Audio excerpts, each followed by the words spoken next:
इस आदमी से मुझे ये प्रॉब्लम हो रही है, इससे ये प्रॉब्लम हो रही है, थोड़ा सा डिस्टेंस आपके अंदर जो एग बन रहे हैं वो भी बहुत अच्छी क्वालिटी के होंगे। और अच्छी क्वालिटी के एग होंगे तो मिसकैरेज भी नहीं होगा। जब आपका बीज हेल्दी होगा तो आगे पेड़ भी आपका बहुत हेल्दी और स्ट्रॉन्ग। टेंशन और स्ट्रेस को मैनेज करने के लिए सबसे ज़रूरी है, मिसकैरेज तो जैसे आम ही हो गया है आजकल, हर दूसरी लेडीज़ का मिसकैरेज हो जाता है। तो प्रेगनेंसी हेल्दी हो और कंसीव हमें इजीली हो जाए, तो कंसीव करने से पहले हमें किन बातों का ध्यान रखना है ताकि मिसकैरेज भी ना हो और हेल्दी प्रेगनेंसी हो जाए। तो सबसे पहले है टेंशन और स्ट्रेस हमें मैनेज करना आना चाहिए। देखो, टेंशन स्ट्रेस हर एक की लाइफ में होता है, तो अगर बोलें कि टेंशन और स्ट्रेस कम करो तो कम, वो आई थिंक तो नहीं होता है। अगर टेंशन और स्ट्रेस कम करने जाते हैं तो और ज़्यादा टेंशन स्ट्रेस बढ़ जाता है। हमें काम भी करते रहना है, लेकिन टेंशन स्ट्रेस को मैनेज करने का स्किल हमारे अंदर होना चाहिए। जब हम ज़्यादा टेंशन और स्ट्रेस लेते हैं ना, तो इसका सीधा असर हमारी फर्टिलिटी पर पड़ता है। अगर आप सोच रहे हो कि अभी हमें कंसीव करने के लिए अब शुरू कर देना चाहिए, कंसीव करने से हमेशा 3 महीने पहले अपनी बॉडी को तैयार करना शुरू कर देना चाहिए, मेंटली भी फिज़िकली भी। प्रेगनेंसी के लिए जब आप सोच रहे हो उससे 3 महीने पहले ही जो ये टेंशन है, स्ट्रेस है, इधर उधर की बातें हैं, इन सबको इकट्ठा करके एक बैग में डाल के ऐसी जगह फेंक दो ना कि आपको ये ढूंढ के भी दोबारा से ना मिले। आई थिंक इस टाइम पे थोड़ा सा अपने लिए सेल्फिश हो जाना चाहिए। छोड़ दो, इसने ये बोला, उसने वो बोला, या फैमिली में किसी के साथ कोई भी प्रॉब्लम है तो वो बैठ के देखना कि इस आदमी से मुझे ये प्रॉब्लम हो रही है, इससे ये प्रॉब्लम हो रही है, थोड़ा सा डिस्टेंस बना लो या उस चीज़ को सॉल्व कर दो बैठ के।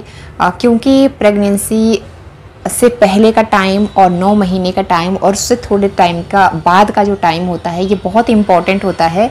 इसी में आपको हेल्दी बेबी होगा। जब आपका बीज हेल्दी होगा तो आगे पेड़ भी आपका बहुत हेल्दी और स्ट्रॉन्ग होगा। टेंशन और स्ट्रेस को मैनेज करने के लिए सबसे ज़रूरी है योगा, मेडिटेशन को अपनी लाइफ का पार्ट बना दो।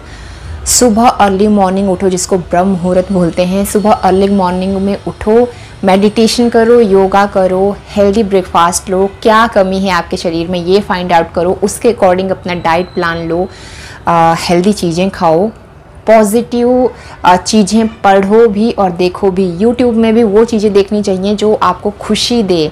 स्ट्रेस वाली चीज़ें ना तो टीवी में देखनी चाहिए ना यूट्यूब में देखनी चाहिए। जो आपको टेंशन दे रही है, स्ट्रेस दे रही है, वो चीज़ें अवॉइड करनी चाहिए। और देखना ही नहीं, सुनना भी अवॉइड करना चाहिए। गॉसिप्स भी वो अवॉइड करनी चाहिए जो थोड़ा भी फ़र्क जिनसे पड़ रहा है हमारी बॉडी में। नेगेटिव थॉट्स होती है ना, बहुत असर पड़ता है इसका हमारी फर्टिलिटी पे भी। और अगर बेबी कंसीव भी हो गया है तब भी कई बार हम जो थॉट्स होते हैं ना, वो कीड़ों की तरह चल रहे होते हैं हमारे दिमाग में। इसके बारे में, उसके बारे में बहुत कुछ सोच रहे होते हैं। स्टॉप कर दो सब कुछ, पॉजिटिव थिंकिंग लो, अच्छी अच्छी बुक्स पढ़ो। कभी भी खाली टाइम होता है ना, तो जो बुक आपको पसंद है वो पढ़ो, या म्यूज़िक कोई आपको अच्छा लग रहा है वो म्यूज़िक सुनो, वॉक करो, जो भी आपका मन करता है दिल से, जिसको करने में आपको खुशी मिलती है वो करना चाहिए। कुछ भी हो सकता है, डांस भी कर सकते हो, या किसी से, मतलब कई बार ऐसा होता है हम अकेले बैठ के बस नेचर को जैसे हमें देखना पसंद या फील करना पसंद होता है, वैसे कुछ करो। रास्ते वो ढूंढो जिससे आपको खुशी मिले, आपको अंदर से एनर्जी फील हो। एडिक्शन किसी भी चीज़ का अच्छा नहीं होता है। अल्कोहल है, सिगरेट है, हाँ छोड़ देना चाहिए। अगर आप प्रेगनेंसी के लिए सोच रहे हैं तो ये पहले छोड़ देना चाहिए, क्योंकि ना अपनी बॉडी के लिए हेल्दी है ना आने वाले बेबी के लिए हेल्दी है। ऐसी कोई भी चीज़ नहीं होती, ऐसी कोई भी आदत नहीं होती जो हमारी बनाई हुई है और हम ही उसको चेंज ना कर सकें, हम ही उसको छोड़ ना सकें। गर्भ धारण करने के बारे में अगर आप सोच रहे हो तो 3 महीने पहले से ही iron, calcium, folic acid, zinc, इस तरह की मेडिसिन्स जो होती है ना उनको लेना शुरू करना चाहिए। लेकिन हाँ, अपने आप से इनको शुरू नहीं करना है। एक बार आप अपनी पूरी बॉडी का चेकअप करवा लें। प्रेगनेंसी मतलब ट्राई करने से पहले आप एक बार अपनी बॉडी का चेकअप ज़रूर करवा लें, और अगर ज़रूरत है इस तरह की मेडिसिन की तो आप उनको ज़रूर यूज़ करें। आजकल हम सब देखते हैं, आजकल का जो फूड, सब्जियां वगैरह है, इसमें ये सारे न्यूट्रिशंस जो हमें नहीं हमारी बॉडी ले पाती है या नहीं मिल पाते हैं हमें किसी तरह से, तो ये जो सप्लीमेंट होते हैं ये ज़रूरी होते हैं हमारे शरीर के लिए। अगेन मैं अपना एक्सपीरियंस शेयर करूँगी इस वीडियो में भी। काफ़ी टाइम पहले मुझे डेंगू हो गया था, जिसकी वजह से रिकवरी में मुझे काफ़ी टाइम लग गया था। और फिर कुछ सालों बाद जब सेकंड जो प्रेगनेंसी है उसके लिए हमने सोचा, तो फिर पहले मैंने अपनी बॉडी का चेकअप करवाया था। तो मेरा ब्लड जो था वो कम था, तो डॉक्टर ने मुझे फॉलिक एसिड की जो टैबलेट्स होती हैं वो प्रिस्क्राइब की थी उन्होंने, और साथ में विटामिन सी की भी टैबलेट्स दी थी, और उससे मुझे बहुत फ़र्क पड़ा था। और बाद में जब मेरी प्रेगनेंसी हुई, हेल्दी प्रेगनेंसी हुई, हेल्दी बेबी हुआ, डिलीवरी भी ठीक हो गई, मतलब कोई ऐसी कॉम्प्लिकेशन नहीं आई सारी प्रेगनेंसी में, सिवाय सेकंड और थर्ड मंथ को छोड़ करके। वो भी 2 और 3 दिन ही प्रॉब्लम रही होगी, उसमें थोड़ी सी स्पॉटिंग की प्रॉब्लम हो गई थी, लेकिन मैंने अपना योगा, मेडिटेशन मैं डेली करती थी, हेल्दी डाइट में डेली लेती थी।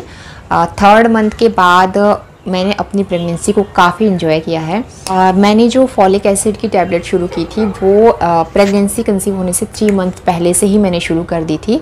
मेरा योगा, मेडिटेशन, मेडिसन और हेल्दी डाइट जो है वो थोड़ा थोड़ा पहले से ही शुरू कर दिया था। तो थोड़ा करके जो शुरू किया वो फिर हैबिट में आया और रूटीन बन गई थी फिर पूरा प्रेगनेंसी में।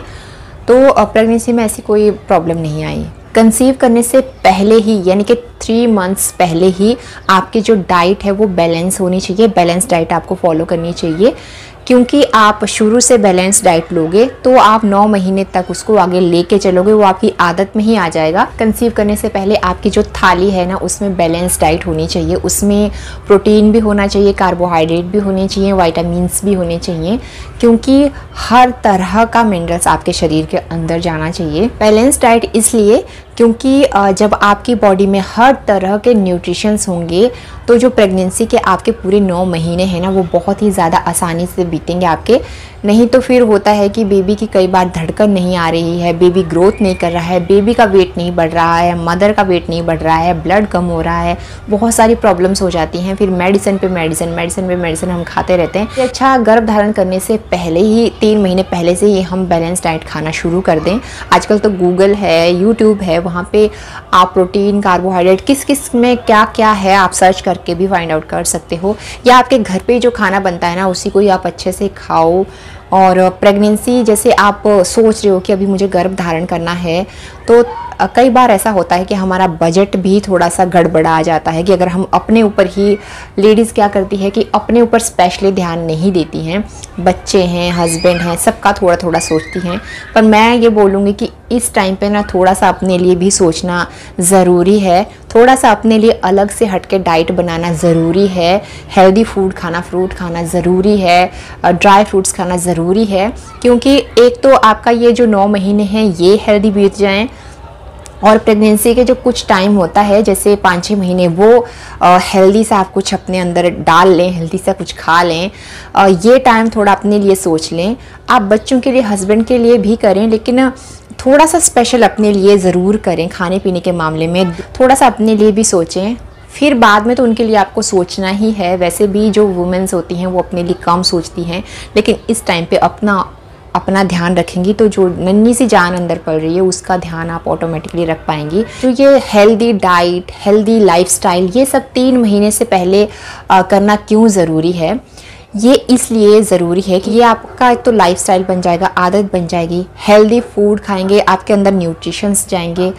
जब आपकी बॉडी हेल्दी होगी, हेल्दी आपके थॉट्स हेल्दी होंगे, फर्टिलिटी आपकी इजी हो जाएगी, आपके जो अंदर एग बनने हैं वो हेल्दी हो जाएंगे।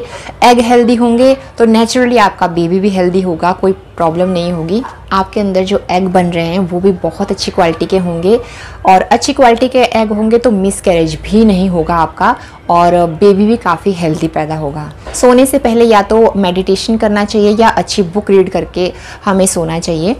मेडिटेशन करके अगर हम सोते हैं ना तो कभी भी आप देखना हमें नींद बहुत अच्छी आती है, क्योंकि जब भी हम कोई मेडिटेशन करते हैं या अच्छी बुक पढ़ते हैं वो हमारे सबकॉन्शियस माइंड में फिट हो जाता है, वही फिर रात भर चलता रहता है। और अगर हमने अच्छी बुक पढ़ी है या मेडिटेशन करके हम सोए हैं तो नींद हमें बहुत अच्छी आती है। नींद अच्छी आएगी तो नेचुरली हमारी बॉडी रिलैक्स रहेगी। कभी भी आप देखना अगर रात भर बहुत अच्छी सुकून भरी नींद आई होती है ना, सुबह को चेहरा कैसे खिला खिला सा होता है और रिलैक्स होता है माइंड भी। और कभी भी देखना रात को या तो कोई लड़ाई करके हम सोए होते हैं या फ़ोन में कुछ ऐसी चीज़ ऊट पटांग चीज़ें हम देख के सोए होते हैं, तो सुबह को कई बार क्या होता है कि माइंड बहुत थका थका सा, भारी भारी सा रहता है। सो मेडिटेशन करके सोएं, ताकि आपका शरीर हेल्दी रहे।